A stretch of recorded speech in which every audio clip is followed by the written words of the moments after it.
অন্তর্বর্তী সরকারের উপদেষ্টা পদে যুক্ত হচ্ছেন ঢাকা বিশ্ববিদ্যালয়ের সাবেক অধ্যাপক CR আবরার।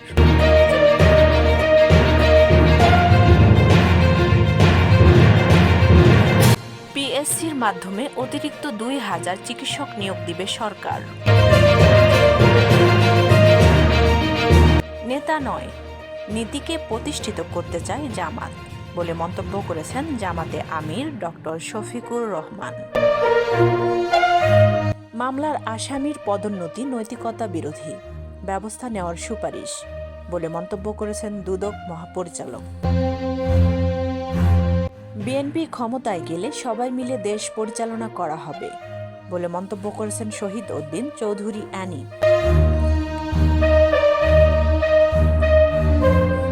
পুলিশ লাইন্সেও আছে গোপন বন্দিশালা, জানালেন নূর খান লিটন।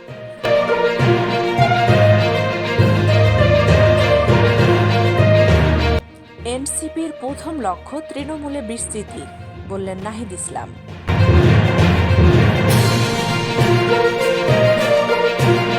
হাসিনার বিচারের আগে কোনো নির্বাচন নয় বলে মন্তব্য করেছেন সার্জিস আলম।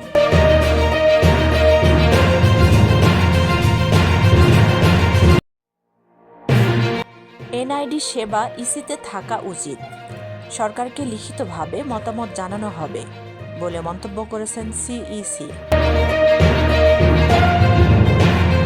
অর্থ পাচার মামলায় সাদিক অ্যাগ্রোর চেয়ারম্যান ইমরানের জামিন নামঞ্জুর।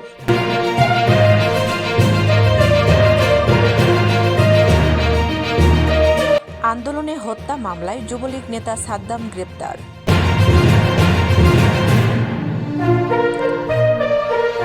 সাবেক ভূমিমন্ত্রী নারায়ণ চন্দ্র ও তার স্ত্রীর বিরুদ্ধে দুদকের মামলা।